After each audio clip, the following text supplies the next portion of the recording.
Bismillahirrahmanirrahim. Assalamualaikum warahmatullahi wabarakatuh.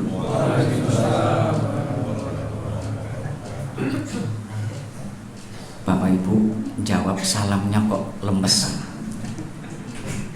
Yang jawab salamnya semangat, saya doakan keluarganya sakinah, mawaddah, warohmah. Saya ulang Bapak Ibu. Assalamualaikum warahmatullahi wabarakatuh.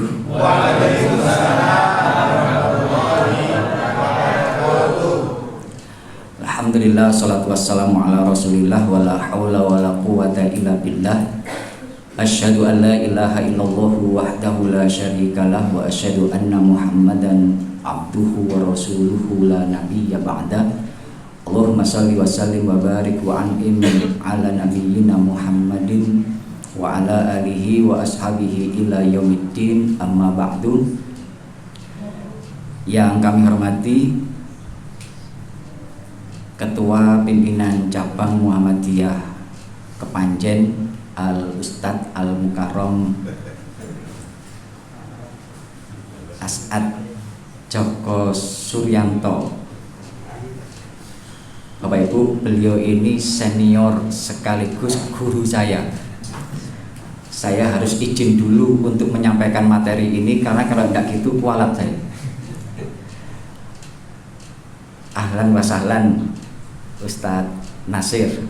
Apa ini sama-sama di KPIH ini sama. Yang kami hormati Bapak Ibu segenap jamaah yang hadir di masjid ini. Yang pertama, marilah kita memanjatkan puji syukur kehadirat Allah Subhanahu wa taala. Di tengah kesibukan aktivitas kita masih diberikan kekuatan dan kesempatan oleh Allah untuk kembali berkumpul di salah satu rumah di antara rumah-rumahnya untuk menunaikan kewajiban kita sholat maghrib secara berjamaah, yang tentu kita berharap dan berdoa pada Allah Subhanahu wa taala semoga segala rangkaian amal ibadah yang telah kita kerjakan sampai dengan detik ini semoga senantiasa diterima oleh Allah Subhanahu wa taala. Salawat dan salam semoga senantiasa terlimpahkan kepada junjungan Nabi kita Rasulullah Muhammad SAW, keluarga, sahabat dan para pengikutnya yang senantiasa istiqomah. Bapak Ibu yang dirahmati Allah, ini kesempatan pertama saya hadir di masjid ini, bertemu dengan sebagian besar dari Bapak Ibu. Walaupun ada beberapa yang saya sangat familiar, Ustadz As'ad, Ustadz Nasir, Ustadz Sardikan. Saya pernah ngisi di NH waktu itu. Yang lain itu belum kenal. Saya perlu memperkenalkan diri Bapak Ibu. Nama saya itu Jenny Anggara. Saya berasal dari Wagir Bapak Ibu. Pirsa Wagir nih. Asli, saya itu asli Wagir. Aslinya itu pakai shot, jadi nggak diragukan lagi, asli gitu. Saya dulu waktu di Ma'had Bapak Ibu, itu punya teman itu dari Hadramaut, namanya Zaid. Karena dia berasal dari Hadramaut, maka di belakang namanya itu dikasih tambahan Zaid al-Hadrami untuk menunjukkan kalau dia itu dari Hadramaut. Terus ada teman yang dari Yaman, namanya Ahmedi Tolib. Karena dari Yaman, maka di belakang namanya itu dikasih tambahan Al-Yamani. Saya tidak mau kalah. Saya dari Wagir. Saya tambahkan Al-Wagiri untuk menunjukkan kalau saya itu berasal dari Wagir. Kalau yang berasal, kalau Bekasi itu dari mana Bu? Bekasi. Kalau Al-Wagiri dari Wagir. Kalau Bekasi dari ibu-ibu ngomong barang bekas, hati-hati ada orang Bekasi. Sehari-hari ibu, Bapak Ibu, saya tugas di Rumah Sakit Islam Aisyah Malang. Di sana tugas saya itu ada 3 tugas utama, yaitu bina rohani karyawan yang mempersiapkan pembinaan Al-Islam dan Muhammadiyahnya karyawan, kemudian bina rohani pasien dan bina rohani masyarakat. Termasuk yang menjadi tanggung jawab saya adalah unit perawatan jenazah. Ini salah satu tugas yang paling berkesan di dalam hidup saya itu ya di unit ini, Bapak Ibu. Kenapa kok berkesan? Karena di sepanjang saya mengabdi di Rumah Sakit Islam Aisyah Malang itu, sampai dengan hari ini alhamdulillah jenazah yang kita rawat itu nggak pernah ada yang komplain. Semuanya manut. Nulis di Facebook nggak ada, manut, disuruh gelipak yang manutnya.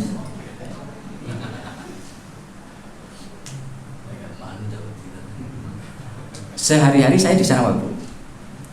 Jadi ya bergumul dengan jenazah-jenazah, apalagi pada waktu COVID itu. COVID itu ada 735 jenazah yang kita rawat di rentang waktu pas COVID itu. Sehari kadang kita merawat 12 sampai 13 jenazah itu, dan itu macam-macam, kondisinya macam-macam. Nah itu sekilas Bapak Ibu, anak saya 3, istri saya 1. Nah Bapak Ibu yang dirahmati Allah, hari ini saya diberi tema, karena ini spesial Maulid Nabi, maka kita akan membahas tentang Rasulullah. Tapi tadi ketika saya sampai, saya diampirkan ke rumah sebelah ini. Di situ saya diwanti-wanti sama Ustadz Jogon, nggak boleh panjang-panjang, Isya itu harus sudah selesai. Karena waktunya nggak lama, maka saya harus menyampaikan dengan seksama dan dalam tempo yang sesingkat-singkatnya. Dan itu kita akan membahas tentang Nabi kita, Rasulullah. Saya ingin mengawali dengan sebuah pepatah Arab, Bapak Ibu. Di dalam pepatah itu disebutkan kullun yadda'i wasolati laila wa laila la tukirru lahum idaka. Setiap orang itu mengaku memiliki hubungan dengan Laila. Saya mohon maaf kalau di belakang ada yang namanya Laila, tapi memang pepatah Arab itu ngomongnya Laila namanya. Semua orang itu mengaku memiliki hubungan dengan Laila, tetapi masalahnya Laila itu tidak merasa punya hubungan yang spesial dengan mereka itu. Lah, inilah hari ini yang kita khawatirkan Bapak Ibu, ketika kita membincang tentang Rasulullah itu. Kita mengaku mencintai Rasulullah, jangankan untuk meneladani beliau, jangan-jangan bahkan untuk mengenal beliau saja, kita itu masih belum sampai di tataran itu. Saya ambil contoh Bapak Ibu. Saya nanya nih, jumlah istrinya Rasul itu berapa? 11. Berapa? 11. Apa ada yang 13? 13. Ada 11, ada 13. Ada lagi? 9, 11, 13. Ada lagi pendapat yang lain Bapak Ibu? Kalau tidak ada saya kunci jawabannya ini. Sudah ya, 9, 11, 13. Terjadi khilafiyah di kalangan jamaah Masjid Risalatul Mustaqim terkait dengan jumlah istrinya Rasulullah. Saya nanya yang paling sedikit tadi 9 sebutkan siapa saja. Ini baru pemanasan Bapak Ibu. 9 siapa saja? Khadijah, Aisyah, itu yang paling dikenal. Jangan-jangan 9 itu Khadijah, Aisyah, Khadijah, Aisyah, Khadijah, Aisyah ya? Padahal itu baru jumlahnya istri Rasulullah. Hati-hati Bapak Ibu. Istri Rasulullah itu adalah ibunda dari orang-orang yang beriman.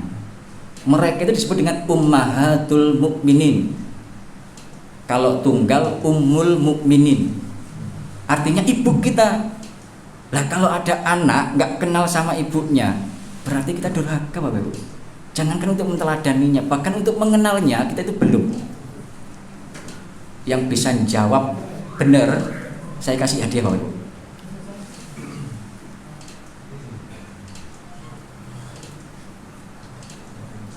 PR. Jadi kajian sirah itu kayaknya perlu diadakan. Tapi jangan sama saya, kejauhan. Bapak Ibu yang dirahmati Allah, saya punya kitab namanya Asyar A'lam An-Nubala itu. Itu 34 jilid membahas tentang sirah.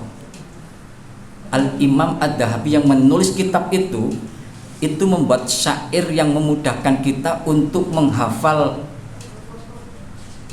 nama dari istri-istri Nabi itu.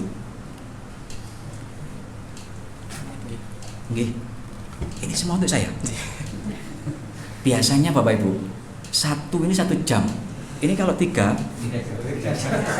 jam ini. Tadi sampai mana Bapak Ibu? Oh iya, syair. Al-Imam Ad-Dahabi itu membuat sebuah syair, Khalili sab'akli hulazaini halati zaha jafnuha ramzan sahihan muhaddaban. Berapa Bapak? 11. Tapi belum selesai. Syair ini itu berisi tentang nama-nama dari istri Rasulullah yang dibuat inisial. Khalili, istri Nabi yang diawali dengan huruf kha. Siapa Bu? Khadijah. Satu-satunya istri Nabi yang tidak pernah dipoligami.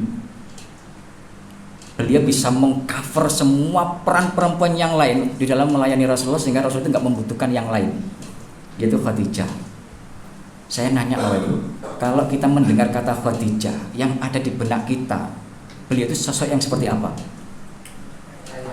Kaya. Jenengan pirsa kayanya Khadijah. Dalam riwayat Bapak Ibu, beliau itu punya 400 budak. Bayangkan kalau satu budak itu 100 juta. Itu tinggal ngalikan saja. Budak loh ya, budak itu bukan pembantu, bisa diperjualbelikan. Budaknya itu 400. Emas yang ditinggalkan oleh Khadijah untuk ahli waris, saya pernah membaca riwayat Bapak Ibu, itu kalau ditumpuk di hadapannya Abu Bakar itu nggak bisa melihat orang di depannya karena terhalang dengan emas itu. Saking kayanya Khadijah. Yang lain Bapak Ibu, yang ada di benak kita ketika kita membicarakan tentang Khadijah itu apa? Janda. Janda berapa kali Pak? Mulutnya kita ya gini Bapak Ibu, harus mengingat kembali, mengenal lebih dekat, baru nanti kita akan meneladani sunnah-sunnahnya itu. Janda berapa kali? Berapa? 3 kali. Yang di luar 2. Anaknya 3, janda 2 kali, anaknya 3. Tapi Bapak Ibu pirsa, julukan Khadijah di tengah-tengah masyarakat Quraisy, At-Thahirah, perempuan suci loh. Janda mana 2 kali yang dijuluki oleh masyarakatnya dengan At-Thahirah? Tidak ada Bapak Ibu. Apalagi tentang Khadijah? Cantik. Jadi kan Pak Pirsa cantik dari mana?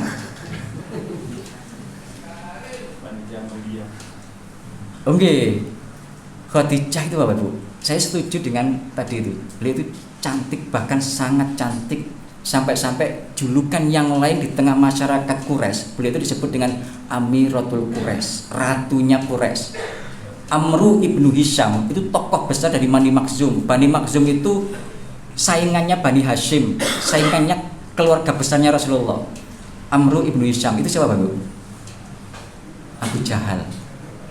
3 bulan sebelum Khadijah itu menikah dengan Rasulullah, itu sudah dilamar oleh Abu Jahal itu. Pada waktu itu julukannya belum Abu Jahal, masih Abu Hakam. Jadi dengan pirsa, siapa lagi yang melamar Khadijah? Abu Sufyan, yang nanti punya anak namanya Romlah. Romlah itu dinikahi oleh Rasulullah ketika berada di Habasyah itu. Terus ada Uqbah bin Abi Mu'aid. Saking cantiknya, yang melamar beliau itu adalah kesatria-kesatria Quraisy itu, tokoh-tokoh Quraisy itu, orang-orang kaya itu. Tapi beliau itu menolak itu semua. Saking cantiknya beliau itu. Makanya istrinya Abu Lahab itu terobsesi ingin meniru Khadijah itu, tapi nggak kesampaian. Saya nanya ya, istrinya Abu Lahab namanya siapa? Yang bisa jawab boleh pulang Bapak Ibu. Istrinya Abu Lahab. Siapa? Nyonya Abu Lahab gitu. PR Bapak Ibu, PR. Saya itu suka mendalami sirah itu di rumah Bapak Ibu. Itu ada kurang lebih 25 lebih kitab sirah itu, mulai dari Syama'il Muhammadiyah yang tipis sampai Al-Bidayah wa Nihayah dan Syiar Alam yang 34 jilid tadi itu. Karena saya suka membaca itu. Nanti di akhir saya akan menceritakan ada tokoh-tokoh besar di Nusantara ini yang melakukan perjuangan melawan penjajah itu dengan kitab sirah itu. Saya lanjutkan Bapak Ibu, karena nanti akan habis di situ. Khadijah itu panjang, kisahnya panjang. Saya mengumpulkan tentang kehidupan beliau itu, saya pernah ngisi di Khadijah itu, Masjid Khadijah itu. Itu sampai 4 episode untuk mengupas tentang sosok Khadijah itu. Saya percepat saja. Khalili Saba, istri Nabi yang diawali dengan huruf Sin. Saudah bintu Zam'ah. Beliau itu sosok perempuan yang easy going Bapak Ibu. Suka humoris beliau itu. Dan beliau itu yang bisa mengisi kekosongan ketika Khadijah itu meninggal, tapi satu paket dengan istri berikutnya. Khalili Saba Akli Ain Aisyah. Itu satu proposal langsung 2 orang itu. Yang mak comblangi adalah siapa Bapak Ibu? Saya kok lupa ya. Bintu Hakim bapaknya. Nanti PR Bapak Ibu. Jadi ketika Rasulullah itu ditinggal oleh Khadijah, proposal pengajuan untuk pengganti Khadijah itu langsung 2 orang, yaitu Saudah bintu Zam'ah dan Aisyah bintu Abu Bakrin. Yang berikutnya Khalili Saba Akli Haula Hafsah bintu Umar. Ini perempuan luar biasa Bapak Ibu. Hampir dicerai oleh Rasulullah, tapi dibelani oleh malaikat Jibril. Datang pembelaan itu datang langsung dari langit itu. Gara-garanya apa? Beliau itu suka puasa. Khalili Saba Akli Haula Zaini Zain.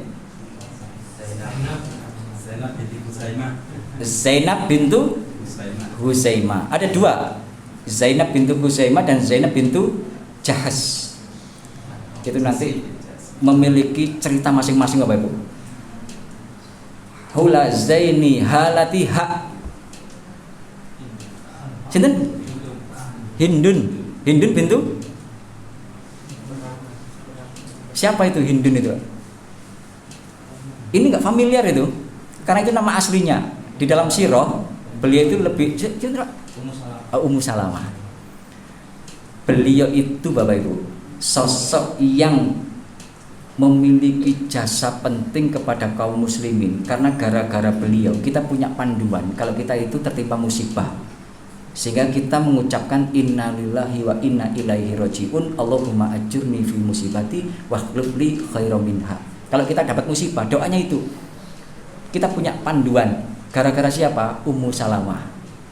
Gara-gara siapa tadi namanya Pak? Hindun bintu Abu Umayyah. Hula Zaini halati Zaha. Zain yang kedua tadi itu. Zainab ada 2 tadi. Jafnuha Jim Juwairiyah. Itu sosok perempuan yang luar biasa waktu itu. Nanti jenengan bisa membaca satu persatu itu tentang istri-istri. Jafnuha Romzan Romlah bintu.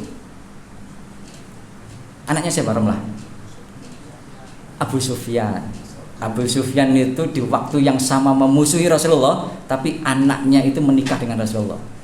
Ketika di Habasyah itu sampai Najasyi itu yang mengganti uang mas kawinnya Rasulullah.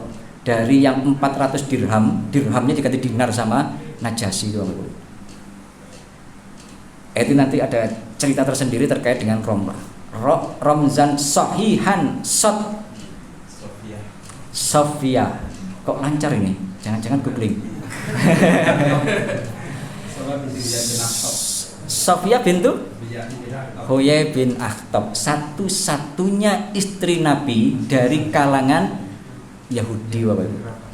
Tapi sebenarnya kalau kita membaca riwayat tentang beliau itu, Bapak Ibu, beliau itu walaupun dari Bani Israel, dari Yahudi, tetapi postur tubuhnya itu tidak tinggi itu apa ya? Ada yang bilang pendek, hati-hati loh ya. Masa ibunya dibilang gitu. Nah, gara-gara itu Bapak Ibu, ternyata itu sangat menguntungkan beliau. Di peperangan, pasca peperangan Khaybar Bapak Ibu, ketika benteng-benteng Yahudi itu sudah mulai ditaklukkan itu Rasulullah itu mengajak Safiyah untuk naik unta. Tapi karena beliau itu tidak tinggi, maka Rasulullah itu menjadikan pahanya untuk pijakan. Saya peragakan Bapak Ibu. Jadi Rasulullah itu sampai gini loh. Lah kakinya Sofia itu dinaikkan ke sini baru ke unta itu. So sweet Rasulullah itu Bapak Ibu dengan istrinya itu.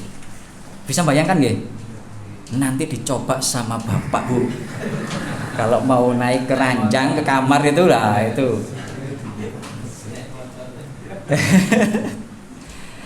Kita kalau membaca tentang Rasulullah Bapak Ibu, apalagi kita yang sudah berkeluarga, Rasulullah itu sosok suami yang sangat romantis Bapak Ibu, yang paling masyhur ya. Di suatu hari ketika sholat di hari Id Bapak Ibu, di sore hari itu untuk merayakan hari Id itu, para budak itu mempertunjukkan kemampuan mereka, keahlian mereka itu di Masjid Nabawi, sehingga jadi tontonan orang-orang itu. Rasulullah itu ngajak Aisyah untuk nonton. Saya membaca riwayatnya, pipi Aisyah ketika nonton itu dipepetkan dengan pipinya Rasulullah Bapak Ibu. Bayangkan, menikmati tontonan, pipi ketemu dengan pipi Rasulullah dengan Aisyah.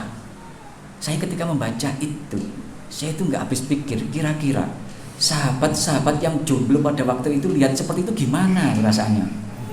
Di sini ada yang jomblo. Rasulullah itu seperti itu loh sama istrinya itu. Ayo kita lanjutkan dulu.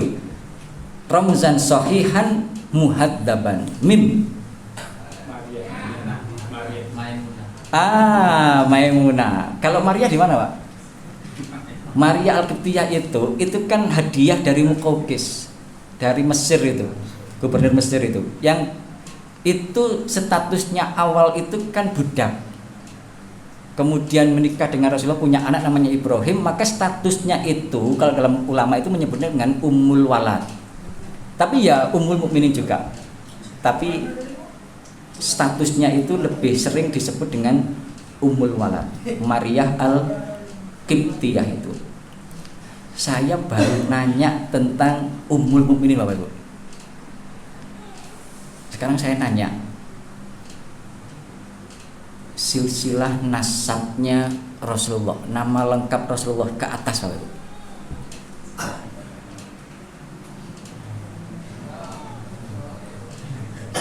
Siapa? Sinten? Muhammad bin Abdullah bin Abdul Muthalib bin Hashim bin Muhammad bin Abdullah bin Abdul Muthalib bin Hashim bin Abdul Manaf bin Qusay bin Kilab bin Murrah bin Ka'ab bin Lu'ay bin Ghalib bin Fihr bin Malik bin Nadar bin Kinana bin Khuzaimah bin Mudri'ah bin Ilyas bin Nizar bin Ma'ad bin Adnan. Ini silsilah nasab yang disepakati oleh para ulama kesahihannya Bapak Ibu. 21 silsilah nasab. Yang bisa ngulang saya kasih hadiah. Padahal Bapak Ibu, kita itu yang dari Jawa ya. Dulu di bahasa Jawa itu kita diajari oleh orang tua kita itu untuk menjaga silsilah nasab ini. Mulai dari bapak, mbah, buyut, canggah, wareng, udek-udek, gantung sewur, tepok bosok, ada lagi ya? Keropak sente, menyah-menyah, terakhir merah. Lah itu kan ada semua itu. Saya hitung itu sampai 18 Bapak Ibu. Tapi masalahnya kita itu kan nggak open. Padahal nasab di masyarakat Arab itu penting karena di sana itu nanti akan melihat hasabnya. Makanya Rasulullah itu di setiap diplomasi dengan orang-orang yang memusuhi beliau itu selalu menyertakan Abu Bakar. Kenapa? Abu Bakar itu ahli nasab dan ahli hasab Bapak Ibu. Setiap kabilah Abu Bakar itu tahu silsilahnya, kemudian tahu apa yang menjadi kebanggaan dan kebiasaan kabilah itu. Itu nanti menentukan diplomasi itu. Di Arab itu dijaga Bapak Ibu. Saya pernah membaca riwayat, anak 4 tahun itu sudah hafal silsilah nasab orang tuanya sampai 20 ke atas. Makanya di tengah masyarakat Mekah itu Bapak Ibu, itu kan sebenarnya kan lebih cenderung disebut dengan masyarakat yang ummi. Beda dengan orang-orang Yahudi, orang-orang Nasrani, mereka itu disebut dengan ahlul kitab. Ummi itu apa? Bodoh. Mungkin tak Bu? Gak bisa baca tulis. Ada lagi? Saya sekarang mengurai dari akar katanya dulu Bu. Ummi itu berasal dari akar kata itu apa? Ummu, ibu. Mereka itu disebut dengan masyarakat yang ummi karena mereka itu mendapatkan informasi pengetahuan itu tidak dari kitab tapi dari ibu-ibu mereka itu. Beda dengan ahlul kitab. Ahlul kitab itu mendapatkan informasi itu dari wahyu yang ada di kitab-kitab mereka. Maka disebut dengan ahlul kitab. Tapi jangan salah loh ya, ummi itu tidak identik dengan kebodohan. Justru sebaliknya, mereka itu memang tidak terbiasa dengan tradisi menulis dan membaca. Saya baca riwayat ketika Rasul dilahirkan, di tengah masyarakat Mekah itu hanya ada 20 orang yang bisa membaca dan menulis. Yang lain gimana? Yang lain tidak terbiasa dengan tradisi membaca dan menulis. Beda dengan orang-orang ahlul kitab. Orang-orang Yahudi itu ulamanya Bapak Ibu disebut dengan ahbar. Ahbar itu jamak dari hibr. Hibr itu artinya adalah tinta. Karena mereka itu senang menyalin kitab mereka sehingga tangan mereka itu jibrat dengan tinta itu. Maka disebut dengan ahbar, ulama-ulama Yahudi itu. Masyarakat yang memang sangat erat dengan tradisi membaca dan menulis. Tapi orang ummi itu tidak terbiasa.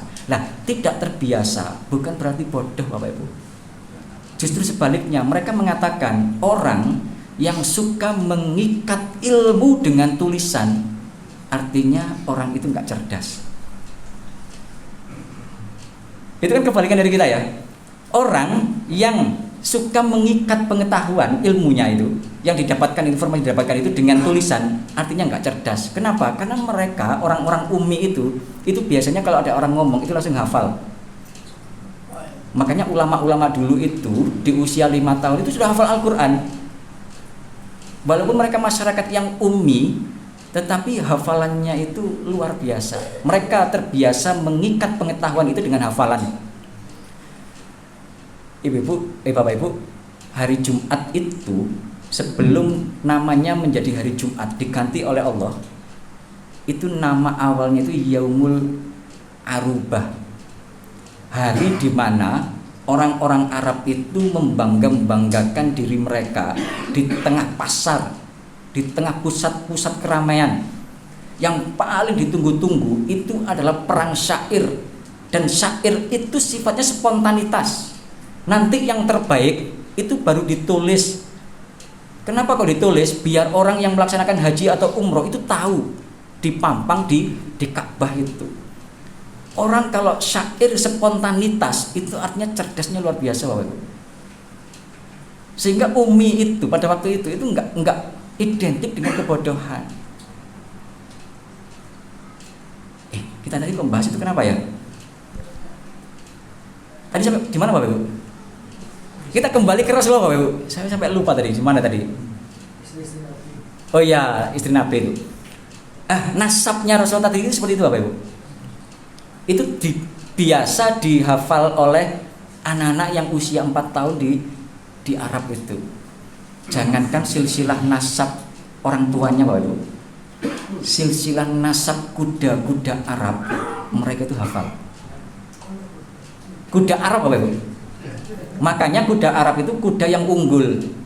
Saya membaca itu menarik Bapak Ibu. Kenapa? Kuda Arab itu harga dirinya tinggi Bapak Ibu. Di mana tingginya harga diri seekor kuda itu? Konon kuda Arab itu nggak akan makan dari tangan yang sama yang tangan itu pernah memukul dia. Kalau kita mukul, kemudian kita kasih makan, dia itu nggak akan makan Bapak Ibu. Gengsi makan dari tangan yang sama dengan yang memukul mereka itu. Lah, nasabnya itu, silsilahnya itu dihafal oleh anak-anak, oleh masyarakat Arab itu. Dan mereka itu kalau baru ada kafilah dagang yang pulang dari Syam maupun yang dari Yaman, mereka itu buat halakoh itu, kelompok-kelompok itu. Nanti yang baru datang itu ditanggap. Apa yang engkau dapatkan di sana? Apa yang menarik di sana? Itu dibuat halakoh itu. Dan itu kemudian dihafalkan oleh mereka. Jadi ummi itu nggak identik dengan kebodohan. Lah, saya kembali ke Rasulullah. Bapak Ibu, coba kita renungkan ya. Sampai dengan hari ini, biografi tentang Rasulullah itu ditulis baik oleh Muslim maupun non Muslim. Orang-orang Orientalis itu berlomba-lomba ya. Ada Martin Link itu, ada Karen Armstrong itu orang-orang yang di luar kita itu. Tidak ada biografi sebuah tokoh yang ditulis melebihi Rasulullah. Banyak buku yang menceritakan tentang kehidupan Rasulullah. Banyak karya-karya dari para penulis-penulis, baik dari ulama maupun dari orang-orang non-muslim itu yang membicarakan tentang kehidupan Rasulullah. Dan kita tidak akan menemukan itu di tokoh-tokoh yang lain. Dan yang menarik nggak hanya ditulis waktu kehidupan beliau itu terabadikan secara detail dan kemudian itu diteladani. Bahkan sudah habis nih. Bapak Ibu, saya tambah sedikit ya. Saya tambah sebentar Ustaz ya. Bahkan Bapak Ibu, sampai tidurnya Rasulullah itu diteladani oleh kaum muslimin itu. Kita nggak akan pernah mendapati itu di tokoh-tokoh besar yang lain. Saya pernah membaca orang-orang timur seperti Karl Marx itu, yang Marxisme itu, yang pengikutnya Marx itu, mereka itu nggak ada yang menteladani kehidupannya Karl Marx Bapak Ibu. Lawang Karl Marx itu nggak pernah mandi. Kita nggak akan mendapati tokoh-tokoh yang lain itu ditiru, diteladani sebagaimana Rasulullah. Makanya ayatnya itu kan jelas, laqad kana lakum fi rasul uswatun hasanah itu. Berarti menjadi uswah di semua dimensi kehidupan kita itu. Kalau hari ini kita itu sebagai seorang suami, maka kita harus menteladani Rasulullah sebagai seorang suami. Kalau hari ini kita menjadi seorang anak, kita menteladani Rasulullah sebagai seorang anak. Kalau kita menjadi seorang kakek, menteladani Rasulullah sebagai seorang kakek. Nah, itu lengkap Bapak Ibu. Dan itu nggak akan kita dapati di tokoh-tokoh yang lain. Makanya saya sering menyampaikan di kajian yang lain, kaum muslimin itu harus bersyukur karena Allah itu mengkaruniakan kepada kita begitu banyak keteladanan yang membuat kita nggak perlu mencari keteladanan di tempat yang lain Bapak Ibu. Puncak keteladanan itu pada Rasulullah Bapak Ibu. Nanti di bawahnya Rasulullah itu ada Abu Bakar, ada Umar, ada Utsman, sampai ulama-ulama yang terakhir Bapak Ibu. Itu semua bisa diteladani. Nah, ini yang tidak dimiliki oleh umat-umat yang lain itu. Barat Bapak Ibu itu nggak punya tokoh yang bisa diteladani. Karena nggak punya tokoh yang bisa diteladani, mereka membuat tokoh-tokoh fiktif itu, superhero yang tidak pernah ada itu. Maka muncul Batman, Wonder Woman, Spider-Man, sampai yang terakhir Avengers itu. Itu kan semuanya fiktif Bapak Ibu. Nggak ada itu buatan. Seandainya mereka ada, itu ketika kebakaran di LA kemarin mereka datang semua itu. Buktinya kan nggak ada yang datang itu. Karena mereka nggak punya keteladanan itu, nggak punya idola, nggak punya sosok yang bisa diteladani itu, maka mereka merekayasa itu. Nah kita itu nggak perlu yang gitu-gitu itu. Kalau kita itu mencari teladan, maka lihatlah Rasulullah, lihatlah para sahabat, lihatlah para nabi, para rasul. Kita itu nggak kurang-kurang. Makanya kita dikaruniai oleh Allah dengan begitu banyak keteladanan, dan yang paling penting mereka itu faktual Bapak Ibu. Mereka pernah hadir di muka bumi ini, mereka pernah hidup sebagaimana kita hari ini, dan mereka itu asli, nyata, real, bukan fiktif. Cuma masalahnya kita itu kan suka dengan sesuatu yang fiktif. Bapak-bapak itu kalau nonton sinetron itu kan sudah diingatkan itu sama filmnya itu.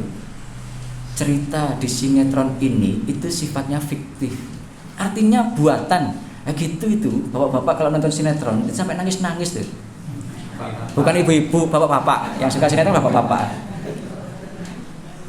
Cuma masalahnya banyak di antara kita itu yang kemudian kurang mengkaji kisah-kisah yang luar biasa itu. Kisah itu cenderung di benak kita, kisah itu biasanya sebagai pengantar tidur, buat dongeng anak-anak kita agar mereka itu segera tidur. Makanya kalau menceritakan tentang kisah ini, itu tantangan terberatnya itu kalau jenengan nanti terbawa ke sana itu. Apalagi kalau tadi doa masuk masjidnya tertukar, yang seharusnya Allahumma ftahli menjadi bismika Allahumma ahya, terus dapat tempat senden lagi.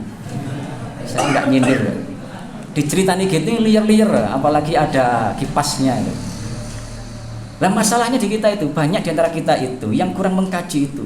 Padahal Bapak Ibu, generasi muda terbaik kedua, yaitu generasi tabi'in, ada sebuah testimoni dari Ali Zainal Abidin, anaknya Hasan, cucunya Ali, cicitnya Rasulullah. Beliau pernah mengatakan gini, kunna nu'allam maghazin Nabi sallallahu alaihi wasallam kama nu'allam suratan minal Qur'an. Kami anak-anak muda tabi'in itu oleh orang tua kami itu diajari tentang sirah, tentang maghazi. Maghazi itu sebenarnya lebih cenderung ke kepahlawanannya Rasulullah. Kama nu'allam suratan minal Qur'an, sebagaimana kami itu diajari surat-surat yang ada di dalam Al-Quran. Nah hari ini kita itu asing dengan kisah tentang Nabi kita sendiri Bapak Ibu. Hati-hati Bapak Ibu, apalagi yang aktif di Muhammadiyah itu. Kita itu mau menyematkan nama Rasul kita itu. Jangan sampai kita nggak mengenal beliau itu. Nah saya ingin langsung ke terakhir, ini sebagai penutup Bapak Ibu.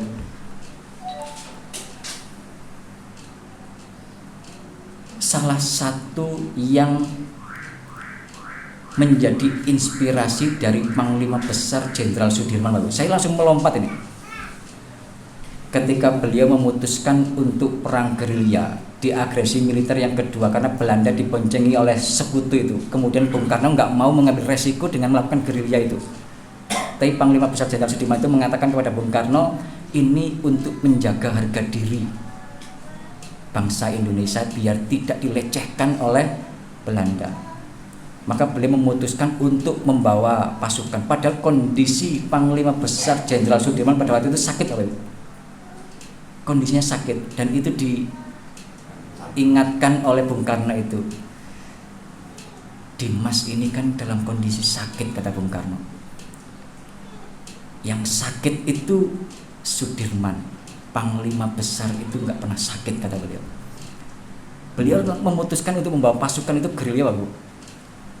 Jadi di Gunung Kidul, di sekitar Merbabu dan seterusnya itu, beliau memimpin pasukan dalam kondisi sakit itu. Yang menarik, ada sebuah buku yang beliau bawa, yang buku itu adalah karangan dari Kiai Haji Munawar Khalil, yang beliau itu adalah Majelis Tarjih dari Semarang. Beliau baca itu untuk menemani perang gerilya beliau, karena beliau mendapatkan inspirasi dari peperangan Rasulullah itu. Setelah keluar nanti, beliau itu masih mengkritisi kitab itu, buku itu. Nanti dikasih catatan sama Panglima Besar Jenderal Sudirman itu. Tolong lengkapi kisah-kisah tentang Rasulullah itu, sehingga kemudian itu direvisi oleh Kiai Haji Munawar Khalil menjadi 3 jilid, dan kemudian ditambahkan judul kelengkapan tarikh Nabi Muhammad. Awalnya itu tarikh Nabi Muhammad gitu aja, tapi kemudian dikasih tambahan kelengkapan tarikh Nabi Muhammad setelah mendapatkan masukan dari Panglima Besar Jenderal Sudirman. Lah, yang menginspirasi beliau untuk melakukan perang gerilya itu adalah kitab Sirah Nabawiyah yang ditulis oleh Kiai Haji Munawwar Khalid. Makanya Bapak Ibu, kalau hari ini kita berjuang untuk mendakwahkan risalah agama ini, maka kita harus punya panduan. Panduannya itu Al-Quran, dan Al-Quran itu role model terbaiknya ada pada diri Rasulullah. Praktek dari Al-Quran itu ada pada diri Rasulullah. Maka tugas kita itu mengkaji lebih dalam tentang Rasulullah itu, Bapak Ibu. Barangkali ini Bapak Ibu, kita nggak mungkin menyelesaikan. Saya itu belum masuk ke kelahiran beliau, belum masuk ke ketika beliau remaja, ketika beliau itu menikah, ketika beliau nanti diangkat menjadi nabi, sampai nanti wafatnya beliau itu. Peperangannya itu banyak Bapak Ibu.